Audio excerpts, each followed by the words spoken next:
mais uma aula de Sociologia, segundo ano do ensino médio, de um tema que é muito recorrente em Enems e também é muito recorrente em outros processos seletivos, sejam em questões específicas, seja na interpretação de uma questão, de praticamente um texto onde o aluno precisa interpretar e produzir ali a visão dele naquele sentido, seja também em redações.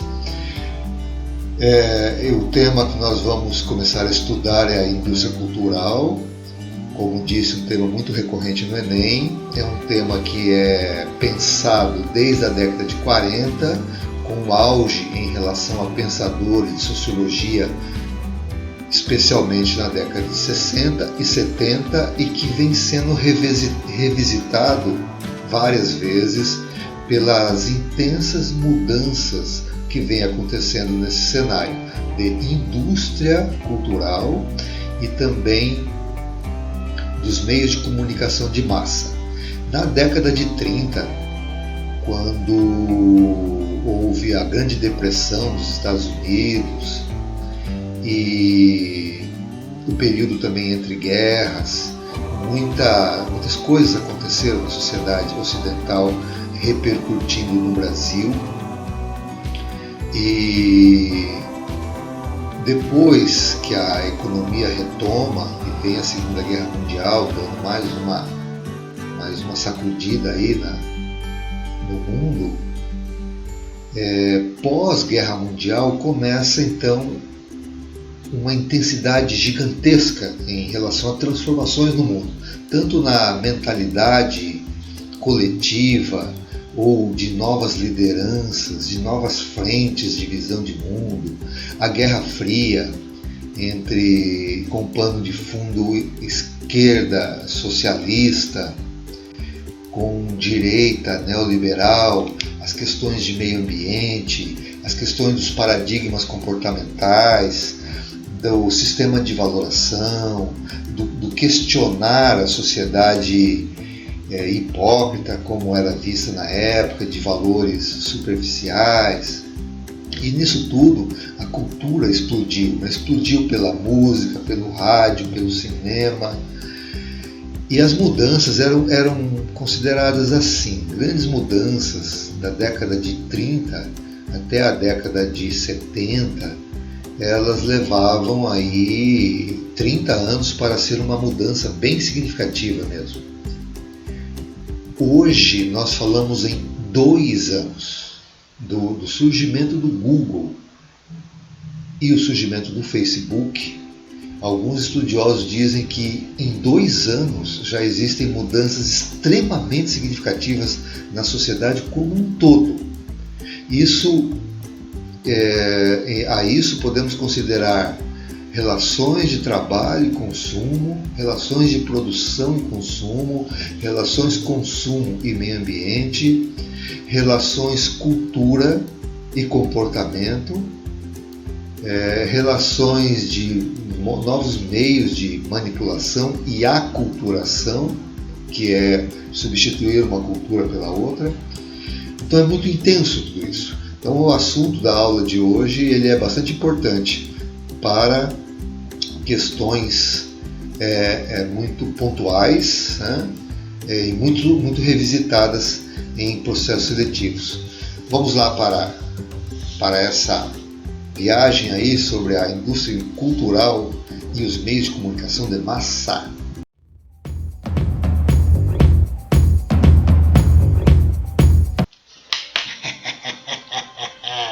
Eu sou o coronavírus, eu sou a pandemia, eu sou o Bolsonaro, eu sou o isolamento, eu sou tudo que você justifica para não agir.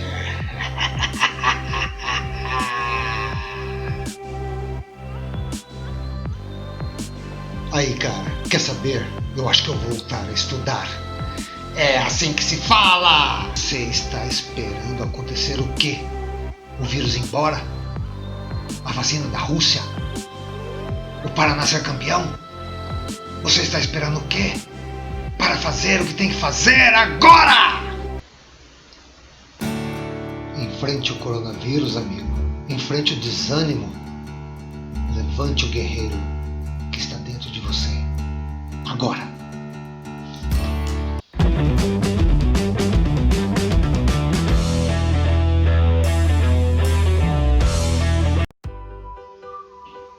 É isso aí, alunos. Vamos lá ao tema indústria cultural. Indústria. Preste atenção no termo indústria. Esse termo ficou famoso com o livro Indústria Cultural de Adorno e Hockenheim. Se você tem interesse em aprofundar nesses assuntos, eu vou estar indicando alguns autores, alguns livros durante o percurso da aula. Indústria, tá? Indústria, né? Que visa lucro, que produz algo com determinados padrões para atingir o maior número de pessoas possível. E meios de comunicação de massa. Vamos estar falando sobre esse assunto. Nós vamos do consumo ao comportamento, nós vamos da tecnologia ao fascínio, nós vamos do estilo ao estereótipo e nós vamos das redes sociais à alienação, beleza? Do consumo ao comportamento. Olha aqui está determinado uma série de mudanças de comportamento, de novas necessidades, novos desejos e padrões estéticos. Aqui o estereótipo, né, de mulher ideal, corpo ideal, roupa, moda, aquela coisa do estilo e tal, né? As redes sociais, começando desde a mídia de programas com determinado formato, um determinado sistema de valoração, uma determinada proposta, até as redes sociais e como que se produz a alienação. Pessoal, esses temas são de grande importância para o olhar sociológico, são de grande importância para a compreensão da dinâmica e dos novos meios de manipulação e de alienação das massas. São temas recorrentes no Enem, normalmente, e em qualquer processo seletivo, tanto na interpretação de uma questão para formular a sua resposta e a sua visão de mundo, em especial em redações, certo? Então vamos começar com essa charge do Galhardo, e se você gosta de usar charges, apreciar charges ou até produzir charges, o Galhardo é uma grande referência nesse sentido. E aquelas frases que eu coloquei ali no começo sobre do consumo ao comportamento, da tecnologia ao fascínio, do estilo ao estereótipo, das redes sociais, a alienação, nós vamos estar aqui então, cada colocação dessa, aprofundando durante a aula. Aqui nós temos uma relação tecnologia e alienação, mas isso se amplia, tá, para redes sociais e para a mídia em geral. O meu laptop tem 8 GB de memória. Então você percebe que aqui está um pouquinho fora já do nosso momento. 8 GB de memória hoje em dia não dá para jogar nem paciência, né? Em meu smartphone posso armazenar 2 milhões de informações. Que coisa, né? E isso que já de gerações bem anteriores. Ainda posso transportar centenas de dados no meu pendrive, que também já está saindo de cena. Sem contar com as 10 mil músicas no meu iPod, que já dançou também. É muito rápido, as mudanças são muito rápidas. Interessante como esse olhar para a tecnologia ele é envolvente dessa maravilha que a tecnologia traz para nós, que em grande parte é mesmo, é muito funcional, é muito prática, amplia muitas realidades na educação, na saúde, no meio corporativo e tudo mais. Mas nós estamos falando também de um outro lado que existe, que é a indústria que está por trás disso e os meios de comunicação de massa, que é um dos assuntos hoje muito importante, aluno. Tá? Vá fazendo suas anotações aí, porque esse é um diferencial seu na visão sociológica para você. E a moça pergunta para o rapaz, e aqui, quanto cabe? Umas 3 ideias mequetrefes, no máximo, e olhe lá. Então o que o Galhardo está falando? O Galhardo está colocando a questão da alienação e das possíveis complicações que um mundo conectado pode trazer. Vamos compreendendo isso aos poucos, pois a conexão na realidade da nossa sociedade e de nossas vidas, né? A Charge levanta a questão de nossa capacidade crítica, isso que é muito importante, é isso que nós vamos estar colocando nessa aula, capacidade crítica, a visão de mundo. O indivíduo, ele é a sua visão de mundo, o indivíduo é o seu comportamento e o indivíduo é a sua capacidade de senso crítico, o que o desloca do grupo do senso comum, daqueles 70% que eu falei para vocês, que é o foco de toda a indústria cultural, principalmente, e dos meios de comunicação. A massa. É a massa que acaba sendo permissiva, sendo acomodada. Nós temos aqui o desenho de fundo com o Homer Simpson, né? O Homer Simpson e as pessoas aqui todos assistindo a televisão e tal, né? Depois nós vamos voltar ao Homer Simpson. Por que eu coloquei essa imagem de fundo para nós trabalharmos? Portanto, a ideia de concentrar tudo em um aparelho, com tudo, né? Um smartphone onde tudo está concentrado ali, todas as conectividades, todas as informações, todos os aplicativos indispensáveis para a nossa vida, está em uma redes sociais, está em um pequeno aparelho mobile. Então, dessa forma, Steve Jobs deu início a um tsunami de aplicativos que passam a gerenciar grande parte de nossas vidas, e nós vamos discutir o que está inserido nessas novidades sociais das interações humanas em relação à manutenção, à manipulação, aos grupos de interesse, aos grandes grupos econômicos que sempre utilizaram todas as ferramentas de manipulação do modelo mental. Vocês lembram do Goebbels? Lembram do Goebbels? Quem lembra do Goebbels aí? Esquisito esse negócio de aula remoto, né? O Goebbels era o braço direito do Hitler, o cara que desenvolveu toda a ideia de manipulação através da mídia, através de informações, de discurso, de símbolos e imagens. E hoje imagina se o Goebbels tivesse todas as ferramentas que existem, sendo que ele já fez o que fez. Foi partindo de lá que nasce também a Escola de Frankfurt, que começa em parte, a Escola de Frankfurt nasce no seio do ideário marxista, com uma posição crítica ao próprio marxismo e também com bases na ciência da atenção e dando bases para a futura neurociência. E eles começam a buscar entender como funcionam os mecanismos de manipulação das massas, tão perigoso para grupos dominantes, no caso de grupos dominantes estarem utilizando esses mecanismos.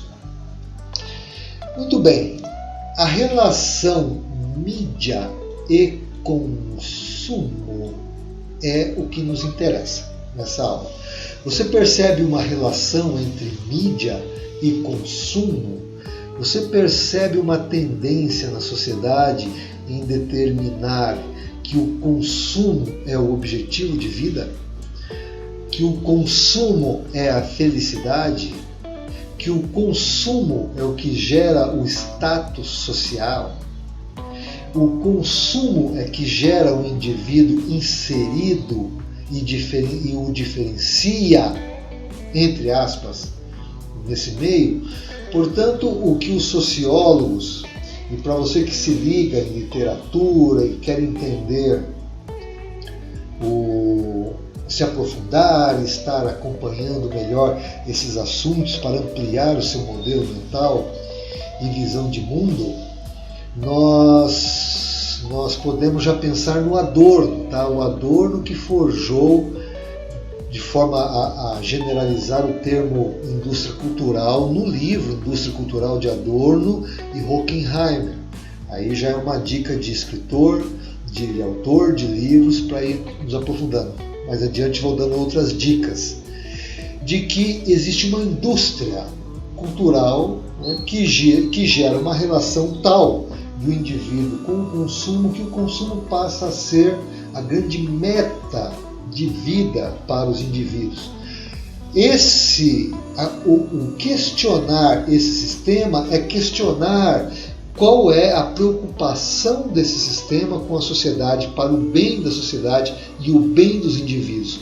Qual é, até onde vai a camuflagem dos malefícios de tudo isso para a sociedade. Por exemplo, essa relação consumo, né, e forjado pela ideia de mundo, né, de visão de mundo que vem pela mídia. Eu trabalhando em uma escola que estava passando um problema absurdo, sabe? A escola é bem no centro de uma das maiores favelas de Curitiba. No centro não, ela é próxima a uma das maiores favelas de Curitiba.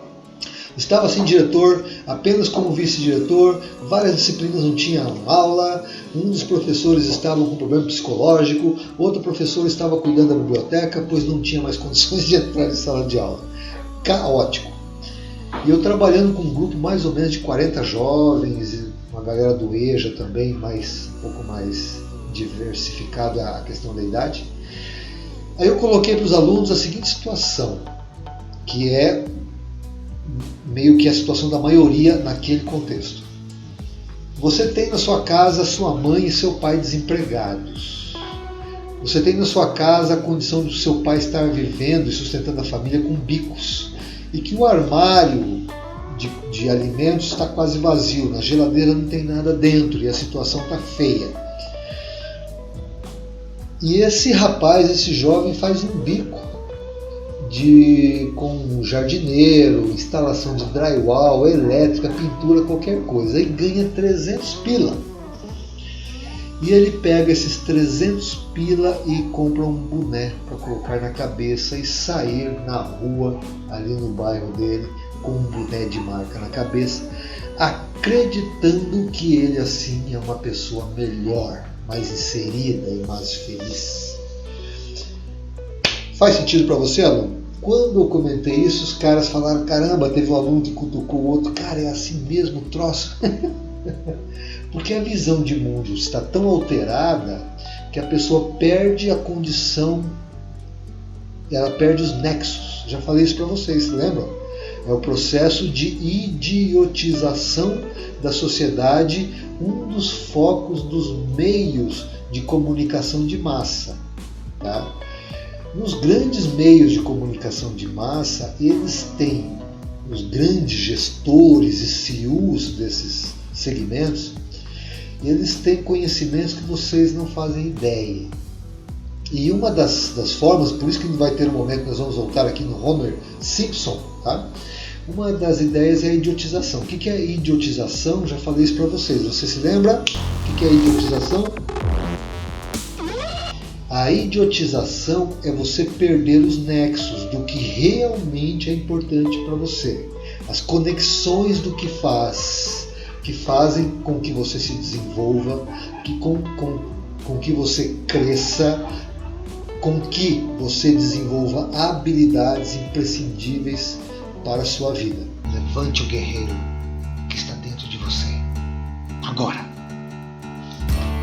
A idiotização é perder os nexos e a pessoa foca no consumo, na aparência, no estereótipo, produzidos para gerar isso aqui.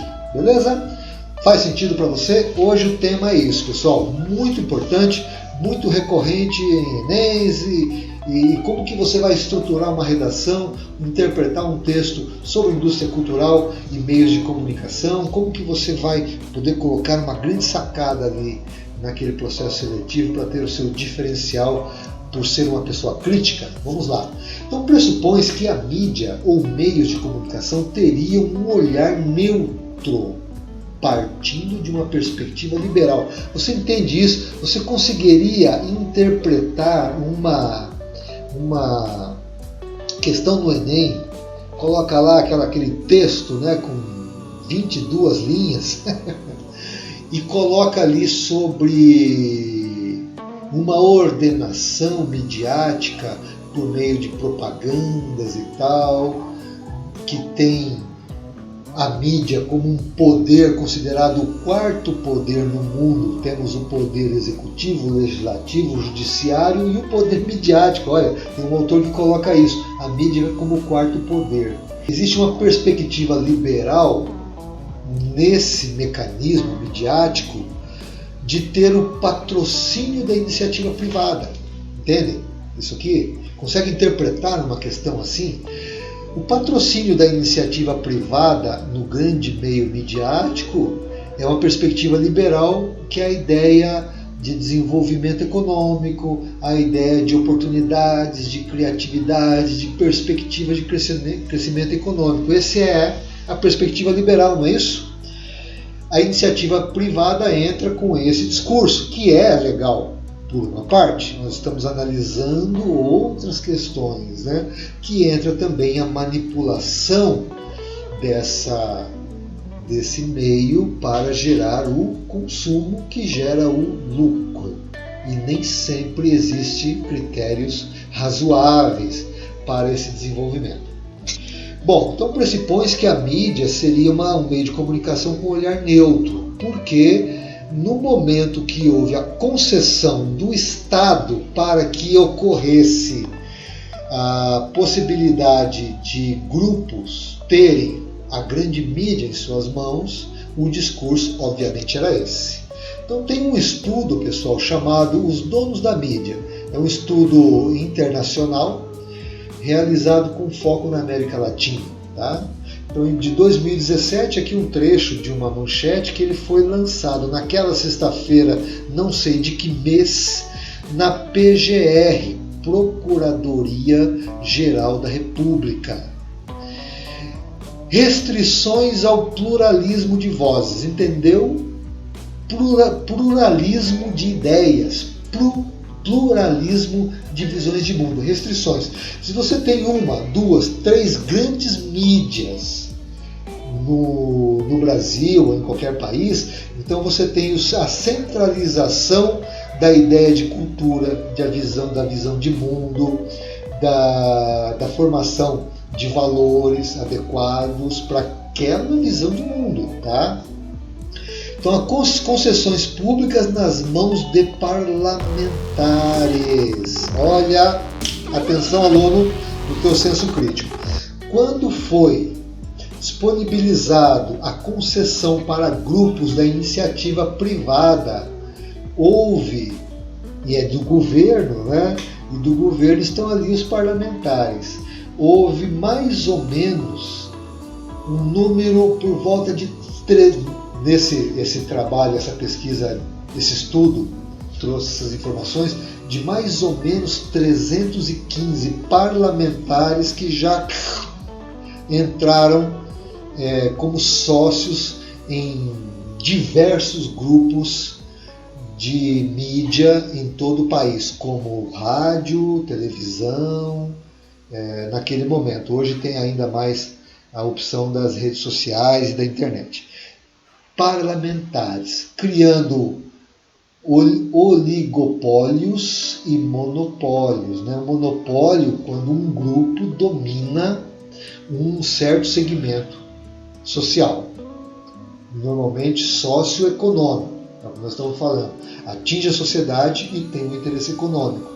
E oligopólios, que são oligarquias, né? Grupos muito favorecidos na sociedade que se unem para ter uma espécie de hegemonia, tá? Na sociedade. Na propriedade e no controle dos meios de comunicação. Olha que legal, né? Então já começou assim. Então isso aqui é muito importante para o seu conhecimento desses assuntos muito recorrentes aí nos processos seletivos. Esses são alguns dos problemas identificados pelo estudo Quem Controla a Mídia no Brasil, lançado em Brasília para a Procuradoria-Geral da República. Portanto, amigos, nós temos essa concessão do Estado que pressupunha que seria o quê? Um serviço de utilidade pública. A mídia entra com serviço de utilidade pública, com a imprensa, com o jornalismo, entretenimento, né? Novelas, filmes e shows, e que isso seria de utilidade pública. Mas a questão existe uma relação de confiabilidade e transparência entre a informação e publicidade veiculadas pela mídia e os interesses da sociedade? Existe, por exemplo, um estudo claro sobre os efeitos no meio ambiente pela produção das indústrias, especialmente das mega indústrias, que nós vamos falar sobre esse assunto. A sociedade tem desse meio de comunicação, essa clareza? Existe um estudo claro sobre aquele alimento que está ali sendo divulgado? Por exemplo, a explosão do fast food nos Estados Unidos, as grandes redes de fast food como o McDonald's, que começou todo esse processo, e a explosão da obesidade, de problemas de coração, infarto, problemas circulatórios, anemia, osteoporose, entre tantas coisas, e divulga lá esses produtos, e a mídia tem a responsabilidade de informar a população sobre os malefícios desses produtos? É claro que não, né? Então, os interesses da sociedade, eles são alterados para que os interesses dos grupos de poder e da indústria, que tem que ser cultural para gerar esse processo que nós vamos estudar nessa aula, sejam revertidos. Não é mais o interesse da sociedade, e sim o interesse da indústria, tá? Que é o próprio poder econômico. Vamos entendendo isso aí. Eu coloquei essa imagem aqui, eu nem sei se ela está valendo ou não, tá? Mas eu vi que o pessoal que colocou assim, como que se disfarça na mídia a suposta qualidade de um alimento, por exemplo. Então, para que essa imagem fosse produzida, supondo que é o queijo ali que está muito delicioso, na verdade eles colocaram cola para que quando puxasse o pedaço de pizza desse esse efeito. Na propaganda, né? Não existe essa transparência na informação e publicidade. Muito bem, pessoal. Então, as representações de ideais de vida é uma das alterações produzidas por esse novo sistema que junta indústria cultural e comunicação de massa. Então, os ideais de vida passam a ser estabelecidos por esse meio. O indivíduo de sucesso passa a ser um grande ideal de vida das grandes massas. Portanto, a representação de ideais de sucesso. Você vai ser um sucesso, faça essa formação em tal instituição, você vai ser um sucesso, compra esse carro, você merece. E hoje 60% dos brasileiros estão enquadrados na condição de inadimplência, pois compram um veículo acima de suas condições, porque ele merece ter aquele carro e ele não percebe que a vida dele mudou os ideais de vida, tá? O ideal de sucesso, determinado tipo de roupa, modo de vida aceito e desejável. Então existe um padrão e um modo de vida que é aceito pela sociedade e desejável. Corpos ideais, qual é o tipo de corpo ideal? Todo esse modelo mental gerado nas pessoas gera o quê? O consumo exacerbado, que é a principal meta desse sistema. E altera também, infelizmente, o ponto mais crítico, que é o comportamento humano. Tá? Vamos nos aprofundar, muito colocados como os padrões americanos, né, que é o centro neoliberal do mundo que produz esse padrão de vida. Nós vamos falar mais adiante. Muitas vezes as pessoas olham para aquele cenário, aquele contexto daquele indivíduo e elas desejam ser daquela forma, mas pouco se questionam quais são os custos. O que a pessoa fez, o que ela pagou para chegar àqueles níveis. Por exemplo, os grandes CEOs, você sabe o que é um CEO? Chief Executive Officer, são os grandes gestores das grandes empresas do mundo.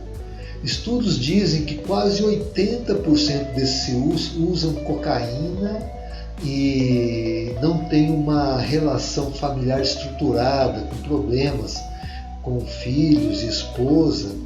É um custo, né, para se tornar um grande CEO. Mas é um modelo tido como ideal, tá? Porque cria na nossa mentalidade essa situação. Então, por exemplo, você já viu aquela fala assim: ah, você tem visto o Pedro, o João, faz tempo que eu não vejo, sabe que ele anda bem? Como é que anda as coisas pro lado dele? Ah, ele anda muito bem, ele comprou uma casa na praia. Ah, o Pedro está muito bem, ele está com um carrão que você precisa ver. Não foi criado isso na nossa psicologia? Isso é uma criação de novos padrões, tá? De ideais de vida que não são discutidos adequadamente se isso é bom ou mal para a sociedade. Quais são os custos desse padrão? Estudos dizem, pessoal, que para parte do mundo chegar ao objetivo, que é o objetivo de praticamente todos os países, chegar num nível de vida American of Life, o estilo de vida americano, nós precisaríamos de 5 planetas Terra para produzir esse estilo de vida americano para o Brasil, para a Argentina, para o Chile, para a Índia. Olha só. Então é totalmente insano. É de se pensar, né? Vamos lá. Desculpe um pouquinho de ironia, pessoal, mas é o meu estilo mesmo, é forçar um pouco a provocação em vocês, tá? Podemos dizer, portanto, que a indústria cultural é uma modeladora de hábitos, comportamentos e formas de enxergar a vida, tá? É bem sério isso. Então, por exemplo, temos lá o Gugu Liberato. Estou pegando o pé do Gugu, né? E ele está aqui explorando a situação de uma menina que tem uma série de problemas, que ela nasceu com uma série de problemas e tal, e ele está explorando aquela situação. Em linhas gerais, os apresentadores pegam lá um caso que é muito emocionante, trazem, né, para a mídia, pegam uma família pobre e tal, e dão lá um caminhão com guarda-roupa, geladeira, máquina de lavar, televisão, computador, e exploram aquilo lá e deixam a pessoa lá. A pessoa volta para o contexto dela. Qual que é a questão que os sociólogos olham? que não existe o foco em mudar a vida dessas pessoas. Existe um foco em explorar a situação social dessas pessoas. Pela uma das últimas sacadas da mídia da parte emocional. Quer ver uma outra sacada da mídia na parte emocional? É a exploração, pessoal, do medo. Exploração do medo. O medo, desculpa, aqui ficou feio a escrita aqui, hein? O medo e a emoção lá que o Gugu estava trabalhando e que não tenho nada contra essas pessoas. Estou trabalhando a ideia da sociologia de descortinar os mecanismos de manipulação das massas, tá? Esse indivíduo aqui, o Datena, então o que ele trabalha? O medo. O medo é um gatilho neural. O gatilho neural, que eu vou explicar melhor numa outra aula, o gatilho neural ele funciona como uma cola. Milhares de pessoas colam na TV quando o Datena está lá falando daquele estupro, daquela pessoa que foi morta não sei aonde, aquele prédio que queimou e que morreu, matou tanta gente queimada, que não sei o que, o avião que caiu lá em Chapecó e tal, de Chapecó. E ali tem aquela coisa do medo, da violência, do bandidismo, do ladrão e tal, não sei o que, e ele fica explorando aquilo, que sociedade é essa, aquele vagabundo que fez aquilo e tal, desculpe o uso da palavra, mas para quê, pessoal? Os gestores da mídia conhecem a questão do gatilho neural, eles conhecem as questões da neurociência e como pega a pessoa pela emoção e aqui pelo medo, que é considerado também uma emoção, para colar a pessoa na TV para vender os produtos, não discutindo as consequências dessas ações, tá? E tem ainda a reprodução disso, né? A escola aqui da Atenas para todo mundo, para todo lado, né? Você vai no restaurante almoçar, você introduz o teu garfo no coitado do pepino para comer ali o pepino e o cara lá na TV falando de violência, de morte, não sei do que, aquela coisa pesada e você ali comendo e tal. E hoje a física quântica percebe aquela energia vem no pepino e você engole o pepino com aquela energia toda. E pelo amor de Deus, né, pessoal? Percebem que esses meios de comunicação não estão preocupados em discutir o bem da sociedade, porque pressupunha no começo era o discurso para viabilizar para a iniciativa pública, para a iniciativa privada, essa condição, mas eles não discutem o interesse da sociedade. O que eles fazem é padronizar a sociedade para os interesses deles e naturalizam tudo aquilo e de repente a pessoa está ali na sala de casa entrando só desgraça na sala da casa dela por uma televisão e a pessoa foi tão naturalizado aquilo para o modelo mental que, lamento alunos, mas eu preciso falar, 70% das pessoas têm modelo mental fraco e nós podemos produzir um modelo mental mais forte, tá? E eu gosto de provocá-los nesse sentido, para que vocês percebam, né, que nós podemos ampliar o modelo mental e termos um modelo mental mais forte, tá? Mas vamos com calma, nos aprofundandinho, né, que o assunto é bem profundo e longo. Então, temos lá a venda e a criação de imagens e desejos que não existiam, que passam a existir, por exemplo, como milhares de pessoas que acham e dependem de estar em um shopping como o melhor lugar para se estar. Não se vai para o parque, não se vai andar de bicicleta com os amigos, jogar vôlei, subir uma montanha, alguma coisa assim. E o shopping é o lugar dos lugares. O shopping ele representa a ideia neoliberal de felicidade, consumo, aparência e a satisfação que o shopping gera, alterando a percepção humana com objetivos de consumo, certo? O shopping ele representa. Então, aluno, abra-se para a reflexão dessas questões, tá? Porque não é uma crítica a você, entende isso? Ah, professor, eu gosto tanto de ir no shopping. Vá para o shopping. mas tenha um olhar amplo, tenha um modelo mental mais forte, o que te libera das pequenas jaulas criadas por esse sistema que eu quero estar colocando para você na aula de hoje. Beleza? Então está aqui, ó, a ideia de ser magro, qual perfume usar, a ostentação, com quem devo me relacionar e como me comportar, são jaulas criadas onde milhares de pessoas estão presas. Que tal se fôssemos abrindo todas essas jaulas e as pessoas ficassem livres desse condicionamento?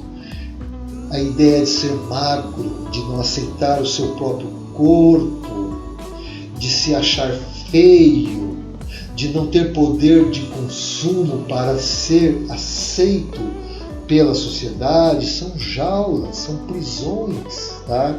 Com quem devo me relacionar? Pense comigo, aluno, na formação do ideal de vida e da visão de mundo assim. Você está caminhando no calçadão de Curitiba ou de São José, de repente você entra num shopping, mas você está caminhando com pessoas, 3 ou 4 amigos, bem simples, com vestimentas simples, que não estão com seu cabelo produzido, não estão usando nenhum tipo de maquiagem e estão bem vestidos, estão limpos, mas uma roupa simples. Ou você está caminhando também, agora imagine outro cenário, no calçadão de São José, daí você entra e vai passear no shopping, porém você está com pessoas bonitas, muito bem vestidas, com celulares caros e muito bem maquiadas e tal. E daí? Existe diferença para você, para a sua visão de mundo? Então quando nós pensamos assim, nós percebemos, caramba, não é que foi criado mesmo uma visão de mundo para mim, de um ideário de felicidade? Com calma que vamos chegar lá. Ah, professor, mas eu gosto de me maquiar, gosto de colocar uma roupa que eu fique bonita. Não tem problema. Eu consumo também, professor, eu também consumo. Não tem problema. O consumo eu vou aprofundar mais na outra aula, na próxima aula. Não tem problema. A questão é a capacidade da sociedade de quebrar essas estruturas e ter um olhar e um senso crítico que possa gradativamente gerar uma nova condição em detrimento da indústria cultural e da manipulação das massas, certo? E aos poucos nós vamos criando essa ideia e saindo das jaulas.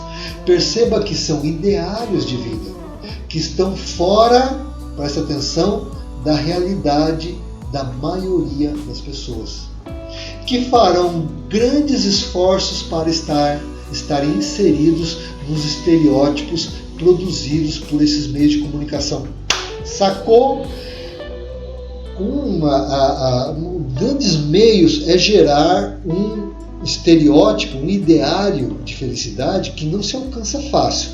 Por exemplo, e pessoal, para gerar esse grande esforço que a mídia acaba gerando, que tem os estudos mais aprofundados em neurociência, que dizem assim: a mídia gera a frustração. Então, eu nunca vou ser, a moça nunca vai ser aquela mulher de plástico ideal. O rapaz nunca vai ser aquele cara, aquele grande sucesso, com grandes carrões e tal, aquela pessoa de sucesso. Então, isso gera inconscientemente no meu cérebro uma frustração. Para sair dessa frustração, eu vou consumir mais.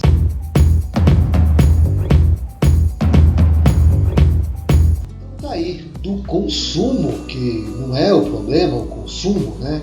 O problema é o consumismo, ao comportamento, gerando indivíduos que estão, sem perceber, dentro do processo de idiotização.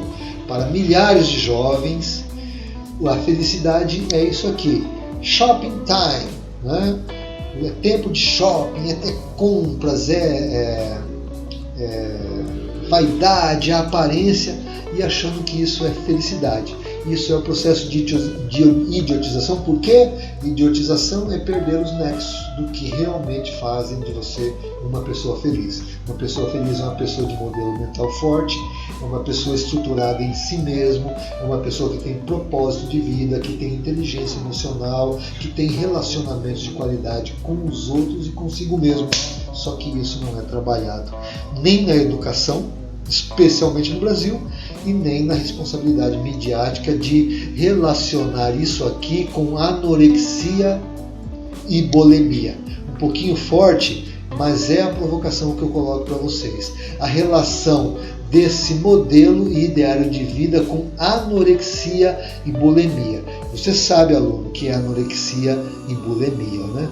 Pessoas, especialmente meninas, extremamente decepcionadas com seu corpo, com sua aparência, que desenvolvem bulimia e anorexia e têm baixíssima resiliência, forças pessoais lá embaixo e propósito de vida alterado, tá? Se você sente um pouco disso em você, comece a trabalhar esses aspectos e se livre dessas jaulas. Bem, uma curiosa, olha lá, preste atenção, aluno, muito importante isso aqui, uma curiosa relação entre o padrão estético de artista, já estou dizendo de novo, você acha que um artista, uma atriz, um ator que tem todo o talento para isso, se não for bonito, ou bonita, ele terá espaço? Você acha que um artista que produz uma música bacana, muito genuína, música nos padrões da mídia, ele vai ter espaço? É a padronização da arte. Agora, essa curiosa relação entre o artista e a preferência do consumidor. O que você me diz? Tem lá uma bateria de carro para vender e o garoto propaganda é o Neymar. Você acha que aquela empresa vai vender mais bateria ou não? Lógico que vai vender mais baterias, né? Professor, mas qual que é o problema disso? O problema disso é que podemos dizer que ocorre uma orientação para a referência social. E esse que é o problema. A referência social antes da mídia eram sempre pessoas que fizeram algo que beneficiasse alguém ou a sociedade como um todo.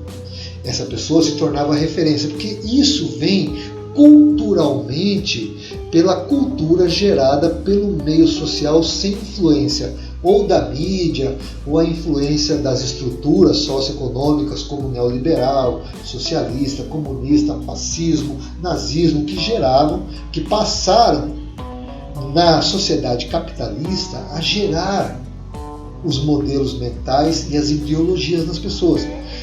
Antes disso, se gerava a cultura através da experiência humana. E a experiência humana, ela dizia que muito da cultura, na história, estava embasada em valores, em ética, na natureza, na sustentabilidade. Deixa eu dar um exemplo para vocês. Um dia, dirigindo meu carro com a minha filha do lado, ela olhou para um outdoor onde tinha a imagem enorme de um ator da Globo. Aí eu vi que ela estava olhando, eu perguntei, quem que é esse cara? Ela falou, você não sabe? Esse aí, se eu não me engano, era o Giannichini, não tem nada contra ele. Estamos só quebrando, né, os paradigmas e ampliando a visão de mundo. Daí eu perguntei para minha filha, o que ele está fazendo lá em cima? Minha filha, pai, deixa de ser chato, não vem com essa conversa aí. O que ele está fazendo lá em cima? Ele mudou a vida de alguém? Ele escreveu um grande livro? Ele salvou alguém? Ele tem alguma obra que beneficia a sociedade? Não tem nada disso, né? Mas ele é a grande referência. Então, uma das grandes sacadas da indústria cultural e da mídia é colocar como referência na vida da pessoa um artista nos padrões estéticos e de estéticas artísticas da mídia, né? Para gerar o quê? Consumo. Eu vou dar um exemplo para vocês agora, pessoal, que é tremendão, tá? Então esse aqui, ó, pessoal, a referência, né? Quantas meninas querem ser assim e quantos rapazes querem ser assim, né? São pequenas jaulas onde a pessoa fica ali dentro porque ela não é tão linda como aquela moça, não tem um cabelo tão maravilhoso como essa moça, e esse não é o indicador de felicidade, esse é o indicador de satisfação. O indicador de satisfação, ele é vazio, é um oco por dentro, pois a felicidade se complementa com outros aspectos humanos, e não com a sua aparência e seu poder de consumo. E isso é comprovadamente, cientificamente comprovado. E eu vou trabalhar isso com vocês num outro momento. Sigam os próximos os próximos capítulos. Então, pessoal, vou contar aqui um exemplo tremendo para vocês, tá?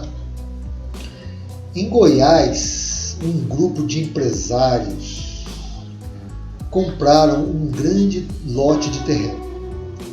Desse grande lote de terreno, eles dividiram em pequenos lotes de terreno.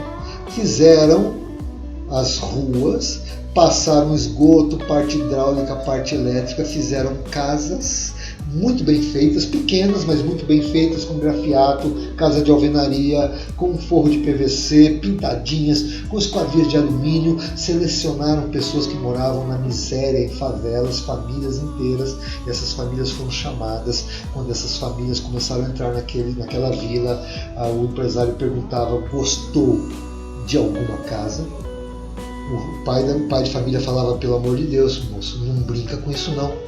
Estou perguntando, gostou de alguma casa? Por favor, moço, não fale isso comigo não. Se você gostou de alguma dessas casas, escolha uma para você. E aquelas famílias choraram e se abraçaram e ganharam uma casa de um grupo de empresários.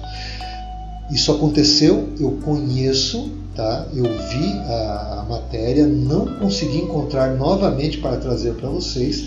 Eu conheço em São José dos Pinhais um indivíduo que trabalha com empresários desses. Porém, lá na mídia, lá no Fantástico, no Faustão, você viu esses empresários sendo entrevistados? Não viu, porque não serão. Eles vão entrevistar aquele cara que ganhou o Big Brother, que parou uma cidade inteira. O cara, nosso herói, ganhou o Big Brother porque a referência social está alterada. Não é mais quem muda o mundo que é a referência social, ou quem ajuda mudar a sociedade para melhor. Por que a mídia não leva essa matéria para o Fantástico, para entrevistar esses empresários? Porque isso mudaria o mundo. Não é interesse desses senhores. É ruim falar isso, talvez seja ruim de ouvir, mas é assim, tá?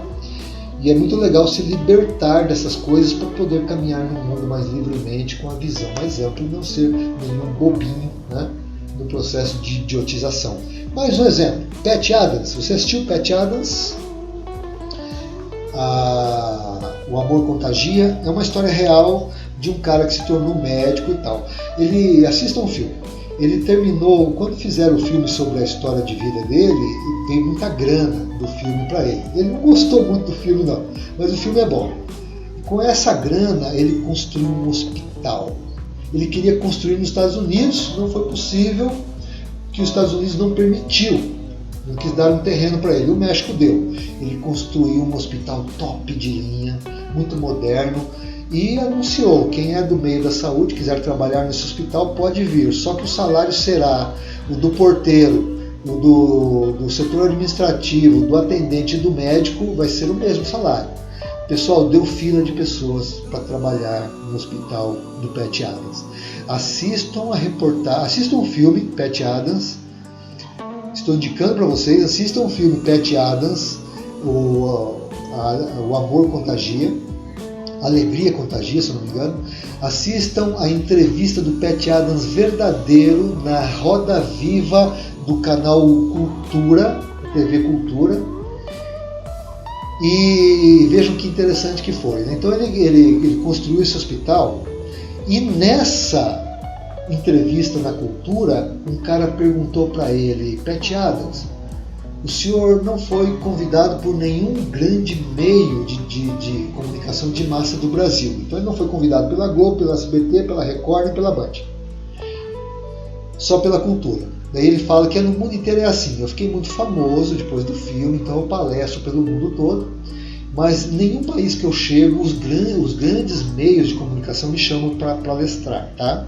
Então eu dou palestras, muitas pessoas assistem, mas Por que isso, Pat Adams? É porque eu desmascaro esses meios de comunicação, então eles não me chamam. Aí o cara fez outra pergunta para ele. Ele falou: Pat Adams, o senhor demonstrou com fatos que dá para mudar o mundo. O senhor poderia dizer para nós se isso é possível? É possível mudar o mundo? O senhor teria uma dica? Aí ele pensa um pouco e fala assim: me dê uma rede de televisão que eu mudo o mundo. E começa a trabalhar as ações de pessoas como o exemplo que eu dei para vocês. E as pessoas começam a olhar aquilo, elas se inflamam, elas querem mudar o mundo. Como a Madre Teresa atingiu milhares de pessoas pelas ações dela. Né? Isso mudaria o mundo, né? Que as pessoas começarem a ter outro padrão de significado para as suas vidas, não apenas da aparência. Então, os critérios estéticos padronizados, olha aí, do estilo, que é legal ter um estilo, acho muito legal o estilo de muitos alunos, lá o cara tem um jeitão dele, para um padrão estético de felicidade, onde a pessoa tenta ser tão linda e maravilhosa, a menina, o rapaz e tal, para se inserir na sociedade e não encontra aí, na verdade, a si mesmo, né? Tendo uma relação direta aí com frustrações. A mídia, ela gera a frustração da pessoa não conseguir esse padrão estético e ela passa a consumir. Se ela consegue o padrão estético, ela passa a consumir mais ainda, porque manter esse padrão é consumo, né? Beleza, pessoal? Vamos até aqui na aula, tá? Depois eu vou gravar mais uma segunda aula para darmos continuidade. Faça as anotações no caderno e promova a sua liberdade dessas jaulas para que você encontre você mesmo em meio a tanta produção de ideários, de ideologias, de modos de comportamento, de aculturação, de valores, tá? Valores inseridos na psicologia humana, alterando significativamente a sociedade. Beleza? Assunto importante, hein? Muito recorrente aí nas interações sociais.